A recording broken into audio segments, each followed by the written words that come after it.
फिर से आप सभी का ममता की पाठशाला में हार्दिक स्वागत करती हूँ। हम हमारे जो लास्ट वीडियोस थे, जो इवनिंग का सेशन था, मैं अभी वीडियो नहीं डाल पाई, क्या है टाइम नहीं मिला इसलिए थोड़ा सा। तो हम लास्ट सेशन में क्या देख रहे थे, इंपॉर्टेंट क्वेश्चन देख रहे थे। आज का जो वीडियो है इसमें से मैं जो 3 क्वेश्चन बताऊंगी आपको, रिलेटेड है वो तीनों एक दूसरे के, उन तीनों में से एक क्वेश्चन 100% आएगा। आप सबको भी ये चीज पता होगी कि SN1 और SN2 जो रिएक्शन है उसमें से 100% एक क्वेश्चन आता है। तो या तो SN1 रिएक्शन पूछ लेगा कि SN1 रिएक्शन क्या होती है, इसे हिंदी में बोलते हैं एक अणु प्रतिस्थापन अभिक्रिया, नाभिक स्नेही प्रतिस्थापन अभिक्रिया, ठीक है। और SN2 को बोलते हैं द्विअणुक नाभिक स्नेही प्रतिस्थापन अभिक्रिया, ठीक है। तो इन दोनों में से एक क्वेश्चन डेफिनेटली पूछा जाता है। फर्स्ट क्वेश्चन हम देखते हैं इसमें। तो फर्स्ट क्वेश्चन क्या पुटअप हो सकता है इसमें से, बिना टाइम वेस्ट करे देखते हैं। तो क्वेश्चन फर्स्ट क्या हो सकता है, SN1 अभिक्रिया। SN1 मतलब एक अणुक नाभिक स्नेही प्रतिस्थापन अभिक्रिया। एक अणुक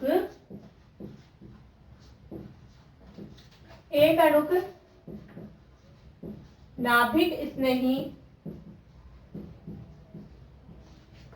प्रतिस्थापन अभिक्रिया।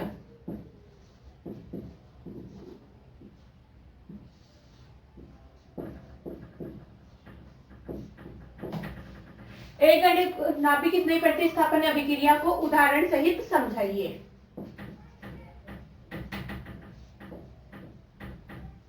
उदाहरण सहित बताना है इसको, ठीक है। इतना ही समझ जाना, उदाहरण सहित समझाना है इसको। तो इसमें हम क्या करेंगे, सबसे पहले तो इस SN1 रिएक्शन की डेफिनेशन लिखेंगे कि SN1 रिएक्शन की डेफिनेशन क्या होती है। तो मैं सबसे पहले इसकी डेफिनेशन लिखती हूँ, परिभाषा। आप ये ना करके भी यूं भी लिख सकते हैं, SN1 रिएक्शन एक अणुक नाभिक स्नेही प्रतिस्थापन अभिक्रिया डैश करके इसकी परिभाषा। इसकी परिभाषा में हमने क्या देखा था, मैंने वैसे बता दिया SN1 SN2 रिएक्शन, लेकिन यहाँ पर लिख के डिटेल में अच्छे से पढ़ेंगे। अगर उसमें कुछ को मतलब वो था कि इसको लिखे कैसे, इसलिए मैं इसको लिख के अच्छे से बताऊंगी कि, लेकिन आपको इस वीडियो को कंप्लीट देखना है। इसमें से एक क्वेश्चन 100% मिलेगा आपको, ठीक है। और वो भी छोटा नहीं, 3 या 4 नंबर का क्वेश्चन मिलेगा, 6 नंबर का भी मिल सकता है, ठीक है। तो SN1 रिएक्शन, SN1 मैंने उस वीडियो में भी बताया था। SN1 इसमें क्या आ रहा है, 1 आ रहा है। 1 का मतलब क्या हुआ, इसकी जो अभिक्रिया की जो सांद्रता है या अभिक्रिया का जो वेग है वो केवल एल्किल मतलब एक ही पर डिपेंड करेगा, या तो अभिकारक पर या अभिकर्मक पर। तो इसमें किस पर डिपेंड करेगा, एल्किल हैलाइड की सांद्रता पर। SN1 का मतलब इसी में से निकाला हमने को। SN1 मतलब एक पर ही डिपेंड करेगा, एक पर मतलब एल्किल हैलाइड, ठीक है। वह अभिक्रिया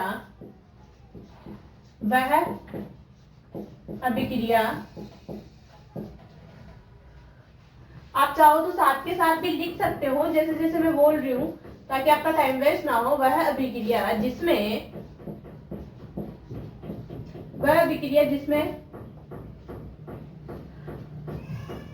अभिक्रिया की सांद्रता, ये मैं अभी लिखूं, अभी मतलब क्या हो जाएगा, अभिक्रिया की सांद्रता, अभिक्रिया की सांद्रता केवल एल्किल हैलाइड। एल्किल हैलाइड अपना क्या है, RX ना, एल्किल हैलाइड। मैं अभी रिएक्शन भी आपको बताऊंगी। एल्किल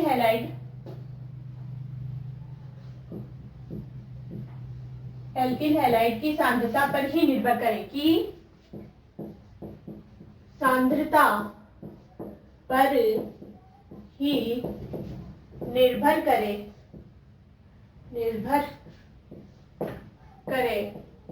तो उसे SN1 अभिक्रिया कहते हैं। SN1 अभिक्रिया यहाँ पर आप लिख सकते हो, एक अणुक नाभिक स्नेही प्रतिस्थापन अभिक्रिया कहते हैं, ठीक है। अब इसका एग्जांपल देखते हैं। इसके इंपॉर्टेंट पॉइंट भी है, पहले अपन एग्जांपल देख लेते हैं। एग्जांपल इसमें क्या होता है, अपना सबसे पहले मैंने बताया था उस क्लास में भी कि इसमें अपन क्या लेंगे, 3 डिग्री ले लेते हैं, क्योंकि इसके लिए सबसे ज्यादा इफेक्टिव क्या होता है, इसमें क्रम क्या होता है, 3 डिग्री, 2 डिग्री और 1 डिग्री, ठीक है। ये क्रम भी लिखना है अपने, ठीक है। तो इसमें क्रम होता है 3 डिग्री सबसे ज्यादा क्रियाशील होता है इसमें। तो जब 3 डिग्री इसमें सबसे ज्यादा क्रियाशील होता है तो अपन एग्जांपल 3 डिग्री का ही ले लेंगे। तो ये CH3 C CH3 CH3 और इसके साथ क्या जुड़ा हुआ होगा, एल्किल हैलाइड, सॉरी इसके साथ अपन एल्किल हैलाइड ले लेंगे। ठीक है, तो एल्किल हैलाइड ले लिया तो ये क्या हुआ, ये Cl इसके साथ जुड़ गया। अब इसके साथ क्या लेना है अपने को, एक्वस KOH। एक्वस KOH के साथ जब इसकी रिएक्शन करवाएंगे SN1 रिएक्शन के अकॉर्डिंग, हमने एल्कोहल फिनॉल भी देख लिया है, तो एल्कोहल फिनॉल के अकॉर्डिंग और SN1 के अकॉर्डिंग ये क्या जुड़ जाएगा, एल्कोहल बन जाएगा। एल्कोहल कैसे बनेगा अपना, CH3 C CH3 CH3 OH plus KCl। ये अपना क्या बन गया,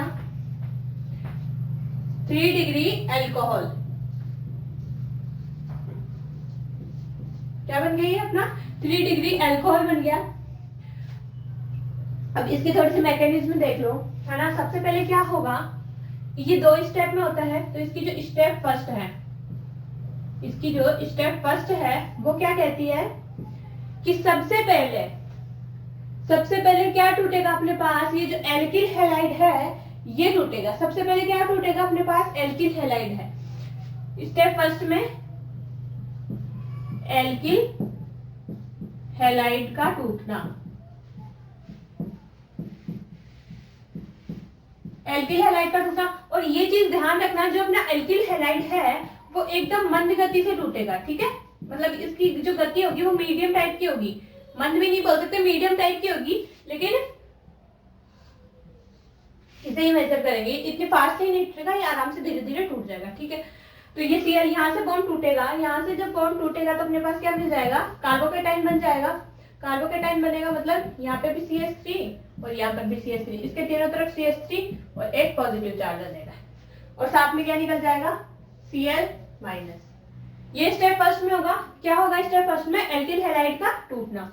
स्टेप सेकंड क्या होगी इसकी, स्टेप सेकंड में होगा कि ये जो अपना एल्किल हैलाइड टूटा है, ये KOH तुरंत, KOH जो है इसके साथ तुरंत, मतलब ये गति, ये जो अपनी रिएक्शन हुई ये कैसे होगी, ये मंद होगी। ठीक है, अब तीव्र गति से अटैक करेगा जो अपना KOH होगा, तो ये KOH जो है CH3 C CH3 CH3 positive, तो ये जो अपना KOH है ये टूटेगा और ये जो माइनस आएगा वो इस पर तुरंत अटैक करेगा। ठीक है, ये जब इस पर अटैक करेगा तो क्या बन जाएगा अपने पास, एल्कोहल बन जाएगा। ये 2 स्टेप प्रोसेस है। ठीक है, ये चीज तो मैंने पहले बताई थी कि ये 2 स्टेप प्रोसेस है। ठीक है, ये OH जुड़ गया और साथ में क्या निकल गया, KCl। ठीक है, अब यहाँ पर अपने को एक चीज ध्यान रखनी है कि अपने को यहाँ पर एल ग्रुप भी मिल सकता है, डी ग्रुप भी मिल सकता है। अब ये एल ग्रुप और डी ग्रुप क्या होगा ये देखते हैं। एक बार आप स्क्रीनशॉट ले लो, फिर मैं स्टेप सेकंड को एक बार वापस थोड़ा अच्छे से समझा देती हूँ।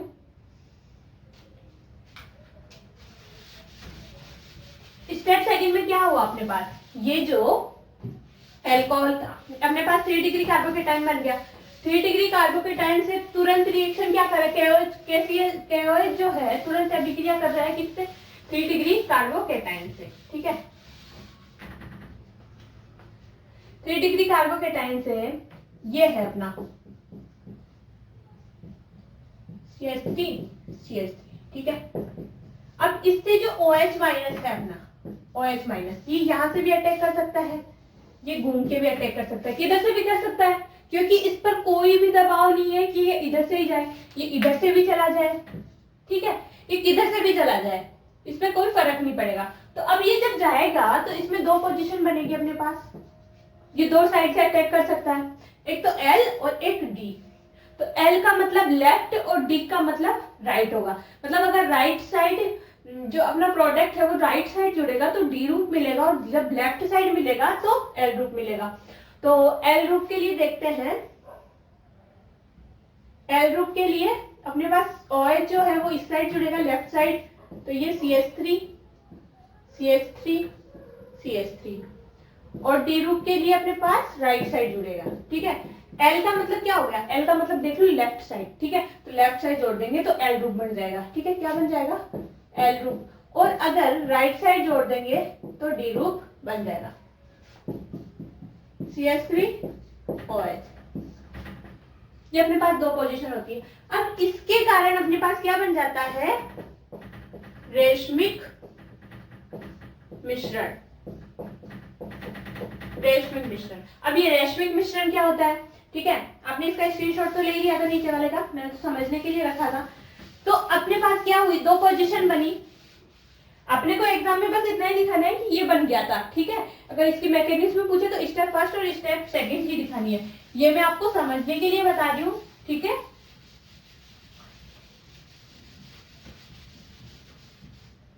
देखिए इसमें हमें एल रूप और डी रूप मिल रहा है, मतलब एक साइड OH लेफ्ट साइड जुड़ेगा और एक साइड राइट साइड जुड़ेगा, ठीक है।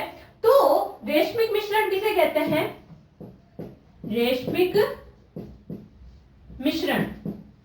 अब ये रेशमिक मिश्रण है क्या चीज, ठीक है। इसमें सिंपल शब्दों में याद रखे, इसकी कोई डेफिनेशन नहीं पूछेगा। ऐसे जरूर पूछ सकता है रेशमिक मिश्रण क्या होता है, तो इसके लिए ये लिख देंगे अपन कि हम जब SN1 रिएक्शन करवाते हैं तो उसमें हमें रेशमिक मिक्सचर प्राप्त होता है।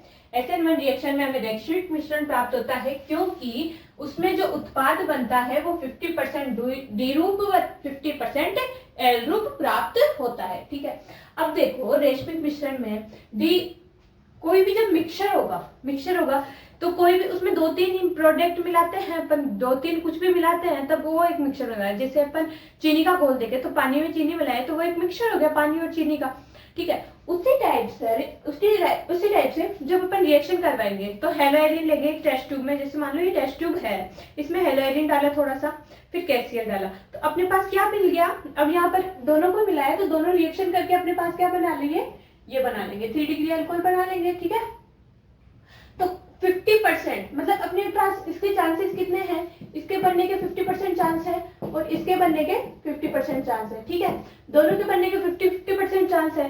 तो जो अपने पास इस टेस्ट ट्यूब में अपने क्या डाला, एक तो हेलोएरिन डाला और एक कैल्शियम डाला, तो अब इसमें जो अपने पास जो उत्पाद बनेगा वो 50% एल रूप मतलब OH क्या बनेगा, राइट साइड लेफ्ट साइड जुड़ा हुआ होगा, और 50% डी रूप मतलब ये OH जो होगा वो राइट साइड जुड़ा हुआ होगा, ठीक है। ये चीज ध्यान रखनी है। मतलब ये अपनी टेस्ट ट्यूब है, इसमें 50-50% मतलब 50% एल रूप मिक्सचर है और 50% डी रूप है, ठीक है। अब ये जो होता है, जो रेशमिक मिश्रण होता है, जो दुर्वित प्रकाश मतलब सूर्य से जो प्रकाश आता है ना सीधा सीधा, वो इसको विक्षेपित नहीं होने देता है। मतलब जब एल रूप होता है तो ये लेफ्ट साइड चला जाता है, जब आर रूप होता है तो ये राइट साइड ऐसे घूम जाता है, ठीक है, प्रकाश को घुमा देता है। जैसे कोई भी सूरज की किरण आती है ना, अपन पानी में देखते हैं तो वो रिफ्लेक्ट होकर निकल जाती है ना, तो उसी टाइप से देखो वो कितने एंगल पे रिफ्लेक्ट करिए, तो वही देखते हैं। जब दुर्वित प्रकाश इस रेशमिक मिश्रण पर टकराता है तो एल इसे लेफ्ट साइड घुमाता है, आर इसे राइट साइड घुमाता है। एल इसे लेफ्ट साइड घुमाएगा, ये सूर्य की प्रकाश की किरण आई, एल इसे लेफ्ट साइड घुमाया, आर ने इसे राइट साइड घुमाया, ठीक है। तो जब 50-50% अपने पास प्रोडक्ट है तो इसको जितना 50% इसने घुमाया उतना ही इसने घुमाया, तो ये किस पोजीशन में आएगा, स्ट्रेट पोजीशन में आ जाएगा। क्या है देखो, अगर इधर से भी इतने प्रेशर से कोई खींचे इसको और इधर से भी कोई इतने प्रेशर पे खींचे तो ये तो यही रहेगा ना। मतलब एल रूप तो इसे इधर घूमने के लिए मजबूर कर रहा है और डी रूप इसे इधर घूमने के लिए, तो ये ना तो इधर जा पा रहा है ना इधर जा पा रहा है, क्योंकि 50% ही एल है और 50% ही डी है, जिसके कारण ना ये मूव नहीं कर पा रहा, तो ये स्थिर रहेगा। तो इसे ही हम बोलते हैं रेशमिक मिक्सचर, ठीक है। इसे हम क्या बोलेंगे, रेशमिक मिश्रण। अब मैंने ये बता दिया कि रेशमिक मिश्रण होता क्या है। वह मिक्सचर जो सूर्य के दुर्वित प्रकाश को विक्षेपित ना करे उसे बोलते हैं हम रेशमिक मिश्रण, ठीक है। एक बार इसकी शॉर्ट में डेफिनेशन लिख देते हैं। SN1 अभिक्रिया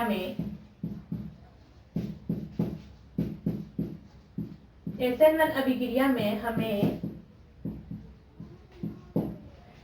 50% एल रूप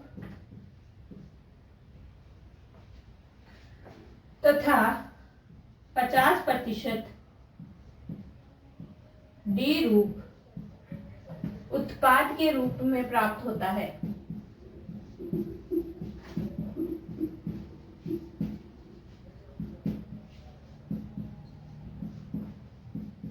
उत्पाद के रूप में प्राप्त होता है, जिसके कारण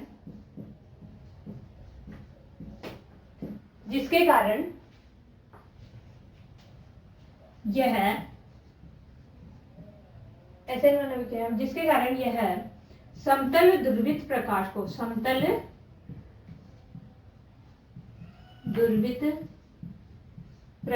को विक्षेपित नहीं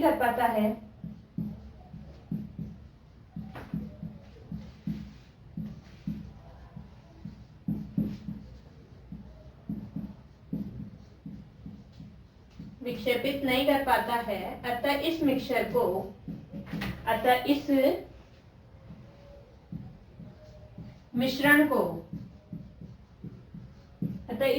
को हम क्या कहते हैं?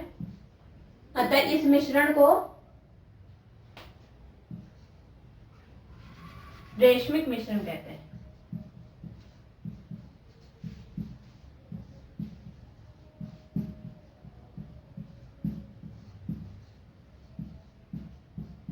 ठीक है, ये चीज ध्यान रखनी है। मतलब हमने क्या कहा, SN1 और जो SN2 रिएक्शन है उसमें 50% L ग्रुप मिला, 50% D ग्रुप मिला, और ये ध्रुवित प्रकाश, समतल ध्रुवित प्रकाश को घुमा नहीं पाता है, इसलिए इस मिश्रण को रेशमिक मिश्रण कहते हैं। स्क्रीनशॉट ले लो आप एक बार। अब हम आगे देखते हैं, मतलब इसके इंपॉर्टेंट पॉइंट देख लेते हैं SN1 के। बस इन दोनों में जो इम्पोर्टेंट डिफरेंस जो है, इसमें तो रेशमिक मिश्रण मिलता है और उसमें क्या हो जाता है, वॉल्डन प्रक्षेपण। उसमें क्या हो जाएगा, वॉल्डन प्रक्षेपण। अब ये वॉल्डन प्रक्षेपण क्या होता है?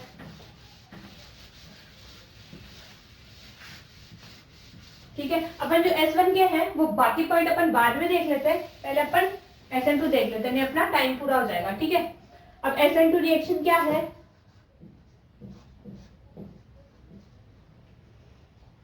SN2 अभिक्रिया, वह अभिक्रिया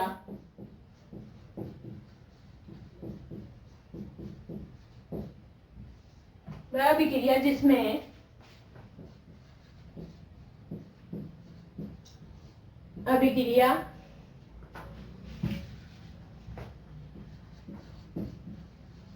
अभिक्रिया की सांद्रता या वेग, अभिक्रिया के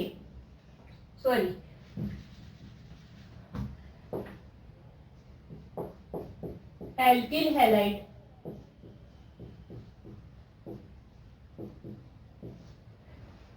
हैलाइड एवं जो अपना गैसियल होता है वो नाभिक स्नेही की तरह रिएक्ट करता है ना, क्योंकि वो टूट के फिर नाभिक स्नेही बन जाता है, तो उसे हम क्या बोलते हैं, एल्किल हैलाइड एवं नाभिक स्नेही। एल्किल हैलाइड एवं नाभिक स्नेही, वेट एल्किल हैलाइड एवं नाभिक स्नेही की तरह नाभिक स्नेही पर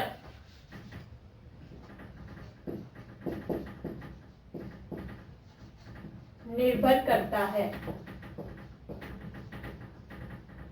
ठीक है, अब इसको लिख लेना, उसे SN2 अभिक्रिया।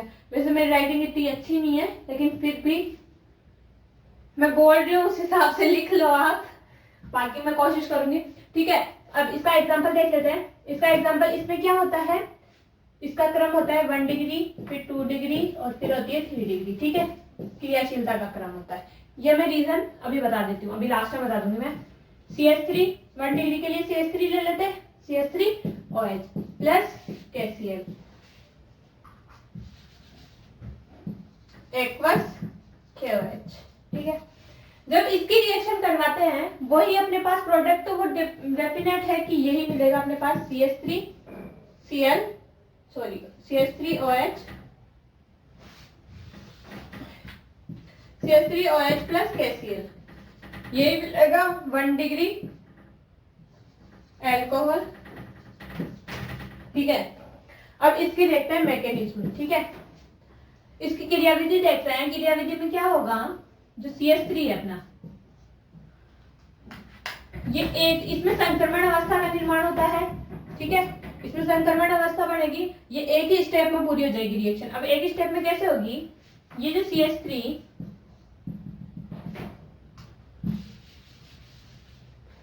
इसमें यहां बीच में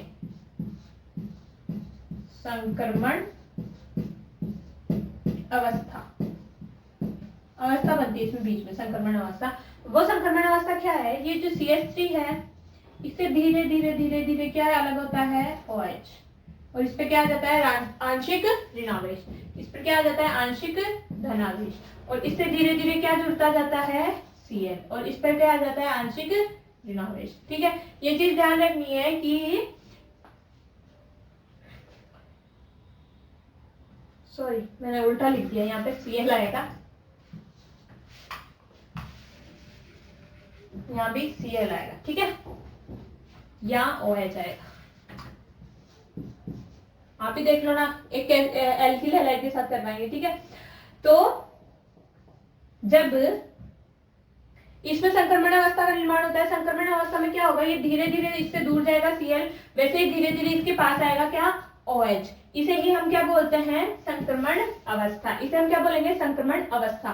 तो इस संक्रमण अवस्था के कारण इसमें क्या होता है वोल्डन प्रतिपन, वोल्डन प्रतिपन। अभी वोल्डन प्रतिपन क्या है, वोल्डन प्रतिपन कि जब इसमें हम डी रूप लेंगे तो एल रूप प्राप्त होगा, क्या होगा डी रूप लेंगे तो हमें क्या मिलेगा एल रूप, और जब एल रूप लेंगे तो क्या मिलेगा डी रूप, डबल साइडेड एरो का मतलब एल, डी रूप लेंगे तो एल रूप लेंगे तो डी रूप, ठीक है। तो वोल्डन प्रतिपन का मतलब यही है कि जब डी रूप लिया जाएगा तो एल रूप प्राप्त होगा, और जब एल रूप लिया जाएगा तो डी रूप। अब ये क्यों होगा, क्योंकि हमें इसमें क्या बन रही है संक्रमण अवस्था, संक्रमण अवस्था में क्या हो रहा है धीरे धीरे ये Cl अलग हो रहा है और OH दूसरे साइड से अटैक कर रहा है, क्योंकि अगर ये जो OH है वो इस साइड से अटैक करेगा इस पे, तो ये Cl है, Cl और इसमें क्या होगा प्रतिकर्षण होगा, तो ये इस साइड से अटैक नहीं करेगा, मतलब ये इससे तो दूर भागेगा तो ये इधर इससे बैकवर्ड अटैक करता है, मतलब पीछे से आक्रमण करता है, तो फिर इसमें क्या होगा ये धीरे धीरे जुड़ जाएगा इससे, ठीक है। तो ये चीज ध्यान रखनी है कि इसमें जब हम एल रूप लेते हैं तो डी रूप, क्योंकि इसमें वोल्डन प्रतिपन होता है, वोल्डन प्रतिपन का मतलब क्योंकि इसमें संक्रमण अवस्था बनती है, संक्रमण अवस्था में जब Cl जैसे धीरे धीरे अलग होता है वैसे OH पास आता जाता है, अगर ये इसी साइड से अटैक करेगा, सामने से ही अटैक करेगा तो Cl के प्रतिकर्षण के कारण इधर से जुड़ नहीं पाएगा, इसलिए ये बैकवर्ड अटैक करता है, इसलिए इसे बोलते हैं हम संक्रमण अवस्था, और इसके कारण होता है वोल्डन प्रतिपन, इसलिए हमें डी रूप के स्थान पर एल रूप की जगह डी रूप, ठीक है। ये चीज समझ में आ गई, आप एक बार स्क्रीनशॉट ले लो, अगर SN2 रिएक्शन बोले तो इसमें संक्रमण अवस्था बतानी है और थोड़ा सा इसके इंपॉर्टेंट पॉइंट मैं भी बता देती हूँ, ठीक है।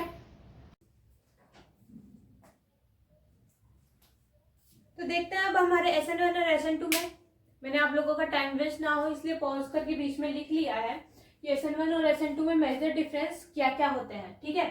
अभी हमने SN1 और SN2 रिएक्शन देखी है, उन्हीं को मैंने लिखा है पॉइंट्स में अच्छे से। तो पहला क्या है, इसमें अभिक्रिया का वेग एल्किल हैलाइड की सांद्रता पर निर्भर करता है, या SN1 की डेफिनेशन, तो ये SN1 वह अभिक्रिया है जिसमें अभिक्रिया का वेग केवल एल्किल हैलाइड की सांद्रता या एल्किल हैलाइड के वेग पर निर्भर करे, वो डेफिनेशन है। इधर वही डेफिनेशन SN2 में लिख देंगे, इसमें अभिक्रिया का वेग एल्किल हैलाइड एवं नाभिक स्नेही दोनों पर निर्भर करता है। वे अभिक्रिया है जिसमें अभिक्रिया का वेग एल्किल हैलाइड एवं नाभिक स्नेही दोनों पर निर्भर करता है, उसे हम क्या बोलते थे SN2 अभिक्रिया। इसमें हमने देखा था ये अभिक्रिया दो पद में पूर्ण हो रही थी ना, दो स्टेप फर्स्ट और स्टेप सेकंड, मतलब ये दो पद में पूर्ण होगी, संपन्न होगी। इसकी क्रियाशीलता का क्रम 3 डिग्री 2 डिग्री और फिर 1 डिग्री। क्रियाशीलता का क्रम इसका यह होता है, क्योंकि बस ये ध्यान रखना है कि इसमें क्रियाशीलता का क्रम 3 डिग्री होता है, सबसे ज्यादा क्रियाशील, क्योंकि इसमें जो 3 एल्किल समूह होंगे वो इलेक्ट्रॉन्स देंगे, जो इलेक्ट्रॉन्स देंगे इधर से भी इलेक्ट्रॉन देंगे, इधर से भी इलेक्ट्रॉन देंगे, इधर से भी इलेक्ट्रॉन देंगे, तो इसके पास इलेक्ट्रॉन्स चले जाएंगे, जिससे ये वाला बॉन्ड जल्दी ब्रेक हो जाएगा। ये वाला बॉन्ड जल्दी ब्रेक होगा तो एल्किल हैलाइड की सांद्रता पर ही निर्भर कर रहा है, तो ये अभिक्रिया जल्दी हो जाएगी, इसलिए इसको 3 डिग्री अधिक क्रियाशील होता है। उसमें 3 डिग्री अगर अपन लेंगे तो वोल्डन प्रतिपन में थोड़ा दिक्कत आएगा, क्योंकि इधर भी एक और CH3 आ जाएगा, तो वोल्डन प्रतिपन जुड़ने में थोड़ी दिक्कत आएगी, इसलिए इसके लिए उसके लिए 1 डिग्री अधिक क्रियाशील होता है। मैं एक बात कहूंगी कि आप पहले स्क्रीनशॉट ले लो, क्योंकि फिर अभी मैं कुछ समझाऊंगी तो वो दिक्कत हो जाएगा। ठीक है, ले लिया होगा आपने। तो फिर इसमें क्या होता है 1 डिग्री, क्योंकि 3 डिग्री में इधर से भी अगर वो अटैक करेगा OH आके जुड़ेगा तो इधर से ये CH3 बीच में आ जाता है, इसलिए इसमें 1 डिग्री अधिक क्रियाशील होता है। इसमें रेशमिक मिश्रण, ये इंपॉर्टेंट पॉइंट है, ये इंपॉर्टेंट पॉइंट है और ये इंपॉर्टेंट पॉइंट है, और एग्जाम्पल तो है ही अपना। ठीक है, ये तीनों चारों पॉइंट तो आपको 100% लिखने ही है। ये तीनों चारों लिख दोगे ना, ये वाला मेजर डिफरेंस है, ये तो लिखना ही है, और डेफिनेशन तो अपन लिखते ही है और एग्जाम्पल। ठीक है, तो इसमें क्या होता है रेशमिक मिश्रण, मैंने अभी समझाया था। और इसमें क्या होता है गोल्डन प्रतिपन। इसमें क्या होता है गोल्डन प्रतिपन। ये दोनों ये अभिक्रिया एक्वस मीडियम ले रहे हैं ना, एक्वस माध्यम में होती है, मतलब जलीय माध्यम में होती है, जलीय या ध्रुवीय माध्यम में होती है। ठीक है, दोनों ही जलीय या ध्रुवीय माध्यम में। अगर इसकी SN1 की विशेषताएं पूछे तो भी आपको ये सब ही लिखनी है। ठीक है, तो इसीलिए मैंने ये वाली ऐड कर दी। ये डिफरेंस नहीं हुआ, ये इनकी विशेषताओं में हुआ। ठीक है, इसमें कार्बोकेटाइन बनता है, कार्बोकेटाइन बन रहा था। इसमें सेकंड जो स्टेप बन रही थी, यहाँ पर C के ऊपर पॉजिटिव चार्ज आ रहा था, तो इसमें क्या बन रहा है कार्बोकेटाइन का निर्माण हो रहा है। और इसमें क्या हो रहा है संक्रमण अवस्था। संक्रमण अवस्था मैंने बोला था ना कि इधर से धीरे धीरे आगे OH जुड़ रहा है, तो इसमें क्या बन रही है संक्रमण अवस्था, और इसमें क्या बन रहा है कार्बोकेटाइन। ये दोनों का एग्जाम्पल हो गया। ठीक है, कोई दिक्कत। अगर आप इसमें एक और पॉइंट लिखना चाहो तो ऐसे और लिख सकते हो, मतलब अगर SN2 की विशेषताओं में लिखना चाहो तो ये और लिख सकते हो कि इसमें D रूप लेने पर L रूप प्राप्त होता है,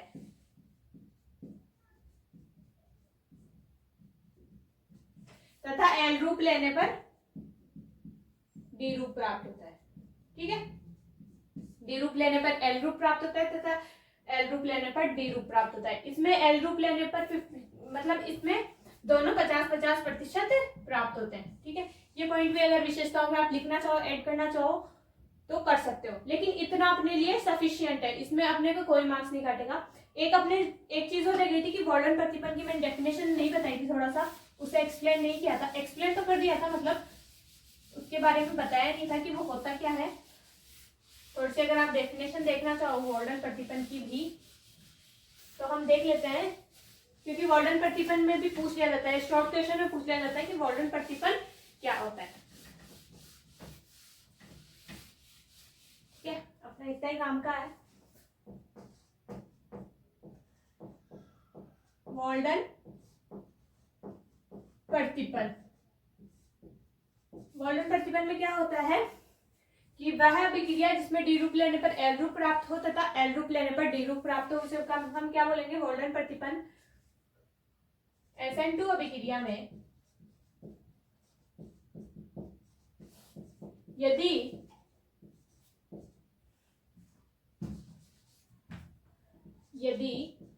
अभिकारक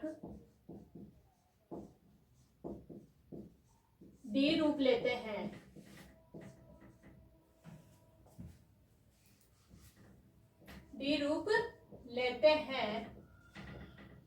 तो हमें उत्पाद में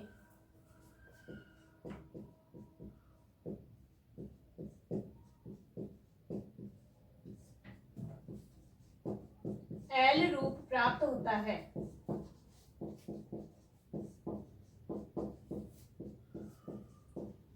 तथा L रूप लेने पर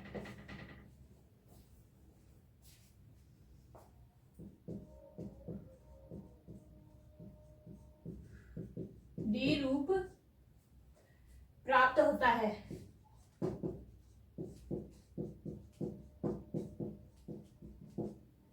इसे क्या कहते हैं गोल्डन प्रतिपन कहा जाता है। इसे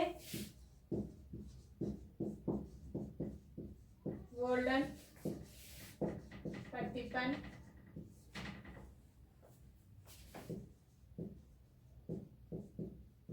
कहते हैं। ठीक है, ये भी एक बार लेना चाहो तो। इसमें तो राइटिंग एकदम ही खतरनाक हो गई।